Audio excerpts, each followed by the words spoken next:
Welcome to Wonders and Miracles podcast, where we celebrate miraculous moments in everyday lives. So I'm here with my sister-in-law Sheila on her amazing, beautiful ranch here in Wyoming. And she has an amazing miracle story that she's going to share with us today. So Sheila, before we start your story, I want you to give us kind of an understanding of this place so we can appreciate what really happened here.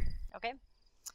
My husband and I and our kids are ranchers in northeast Wyoming.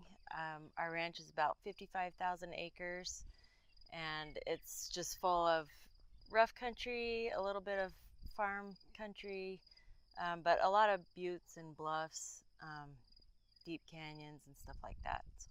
And what does your typical day look like? And maybe even go into the day that your accident happened. And what are your chores? What do you do all the time? A lot of our chores start out in the morning around our house, like with our horses. And then our day consists of either moving cattle or doctoring cattle, just depending on what part of the summer we're at. The particular morning of my accident, it was just kind of an ordinary morning. We just got up. My husband and I were both riding young horses that morning. We do a lot of training, breaking our colts and stuff like that. And so we were both on young horses. And I had a young dog with me at the time also. So I had a shock collar on him. And the morning was just kind of a little bit dark and a little bit dense. Was just really weird. The air was just kind of thick. And but you don't think much of it. It's just another day. So we went out to gather some strays that had gotten out into a different pasture. And my husband dropped me off at the first gate, and I was going to gather some yearlings that we saw, and then I would meet him at the gate probably an hour. He would have expected me about an hour and a half later. And how many miles are you covering? Well, at this point, our place is about 15 miles off the highway, and then the place where my accident happened is about 30 miles off of the highway. So we're back actually at the lowest point of our ranch, okay. The furthest away from a highway access. And so I got out of the truck, got on my horse, and everything was fine. She started out great. Everything was great. And I saw that my yearlings were kind of off to one side, and my puppy was headed off the other. So I reached down to just give him a little shock to bring him back, and my horse just exploded.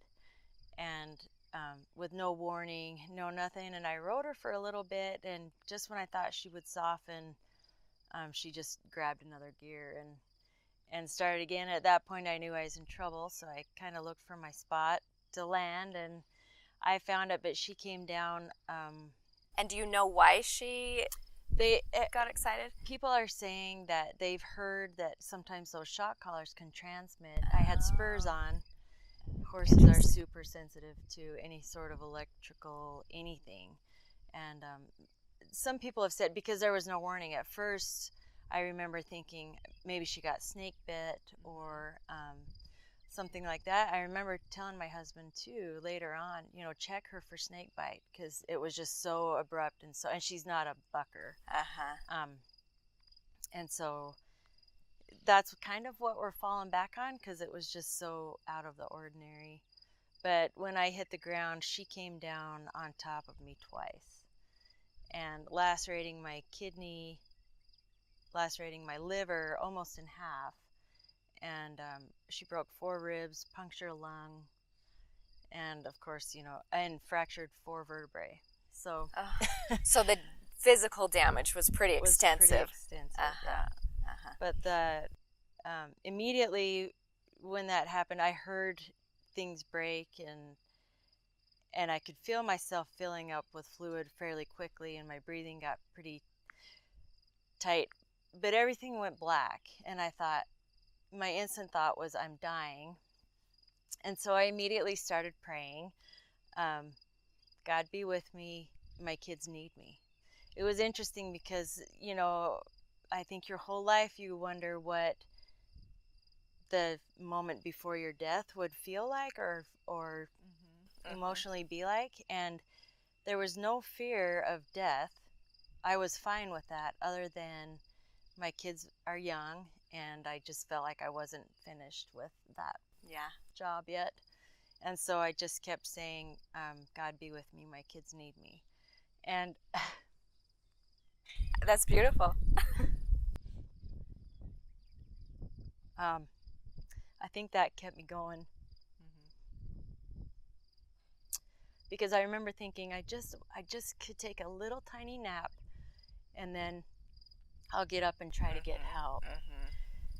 And so I sat there for a minute, and I thought, if you fall asleep, you'll die. And so I got back up, and I took a few steps, and I thought, I'm just going to rest for a minute. And I kept going back to, if I could just take a little nap, I would be fine. And I did that probably 2 or 3 times, and at that point I was in quite a bit of pain. I could feel more pain than I did at first, and I thought, this is it, I'm not going to make it. And I just remember thinking about my kids mostly, and how they would be told. And I just thought, I'm just going to lay down. And I looked up, and my dad, who had been passed for about 7 years, was standing there. And I thought, Dad, I was a little bit shocked, but he was not, oddly enough, he was in very good health. But he was very stern. He wasn't excited to see me at all. Like, don't come yet. Yeah. And he just said, he was in his red flannel shirt that he always used to wear, and jeans. And he said, stay the course. And I remember saying, Dad, like, hey, it's me. Don't you want to take for me? a while? And he just said, stay the course. And he looked very stern, like I was almost in trouble. And then he left. And I just thought, like almost like a fatherly scolding, like, right. Like, keep going. Keep going. And so I just remember thinking, this is what I have to do. And so as I looked around, everything was dark, but I could see a silver lining of the horizon, like the mountains and stuff. And I remember there was a fence, and I thought, if I can get to the fence, I could follow it down to the road. And so that was my goal. I just started walking, and I would lay down and rest, and then I would get back up and lay down and rest. But at that point, I was thinking, methane was on our ranch at that time, and there was usually some traffic. And I remember thinking, why is there there's no methane people around today? And my timeline is a lot different than evidently reality. I keep finding out that, to me, I was there a long time. And the reality of it was, I guess it wasn't long at all. So I looked up, and there were 2 trucks coming. And how far off the road were you? Like, could they have seen you, these trucks coming? I was probably 200 yards off the road. And well, when I first went down my puppy, I said to him, go get help. That was just my only chance. What I thought was, go find Jason, my husband. If he saw he was alone, he would wonder what was going on. And so he left. My dog left. So the first truck passed, and I was standing up waving. And as he passed, I just thought, I'm going to die. That was it. That was my chance. And the second truck pulled in and stopped. And I was still probably 30 yards, 40 yards from him. And he got out. He saw my dog, actually. My dog had run around over to him. And then he saw me, because he was like, what is a dog doing out here by himself? So it was kind of funny, his reaction, because are you okay? And I said, no, I've been bucked off. I need some help. And he goes, well, what can I do for you? And I said, I need to find my husband. He's up the road a little bit. I said, but I need an ambulance. And at that point, he was just like, oh my gosh, oh my gosh. So he didn't, I said, please don't touch me. I hurt so bad. Please don't touch me. And so he's like, okay. So he just went around the pickup and opened the door, and he said, can I help you in? And I said, no, I'll just let me get in myself. And so by the time I got in, my dog had kind of a mean look about him. Everybody was intimidated by this dog. I remember this dog. Yeah. It was a very intimidating dog.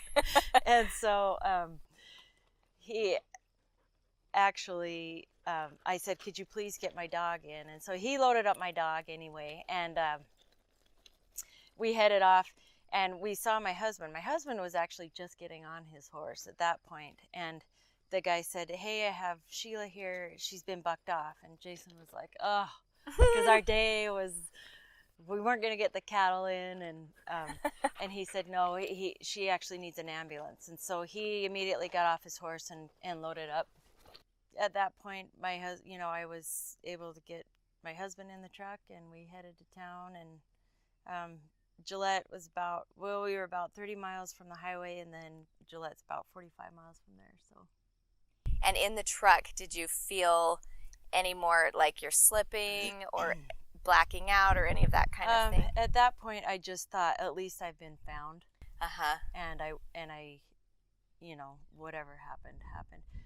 There wasn't a sense of, I think I felt fairly, I just kept concentrating on, my husband kept saying, please don't leave me, please don't leave me. And at that point, my breathing was, it was hard to breathe, but I was moaning a lot and kind of gurgling, so I thought, oh my gosh, this is just not looking good. And when you got to the hospital, weren't the doctors surprised that you were still alive, that you had made it? And in fact, they told my husband several times that it wasn't good. My liver was nearly cut in half, and that he was supposed to call family. And I don't know any of this. I didn't know any of this, but they didn't feel confident they were thinking about life flighting me, but they didn't feel like I would make the flight. And so I was kind of but at that point my liver had encapsulated, and I'm not really sure what that meant, but it was almost like a tourniquet on itself. Oh, interesting. So as long as that tourniquet or whatever didn't break, then they felt pretty confident if I just was still, that it would recover on its own, and it did. So. And how has your life changed since this accident? This was about 4 years ago. What are some of the things that you learned or you felt since then? You hear a lot of near-death experiences that are just beautiful, and they come back and they're full of life. And I was almost angry. I didn't understand. I felt this huge, why am I here? Because you hear over and over in the hospital, boy, you shouldn't be here. You're so lucky.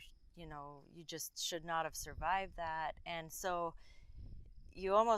I had a sense of almost guilt, like, then I don't know why I'm here, right? Because I have no more clarity on why I'm here than before I left, or before the accident. And so it was almost, I went through a lot of, I wouldn't say depression, but kind of, because I just thought, I don't know why I'm here. And then I was in bed for most of the summer and pretty heavily medicated, and I just, since then, I don't know. I still struggle with why did I make it, but your grateful. Intent, it sounds like your intent was to make it for your children, and that could be really why you're here. It could, that's, they need you.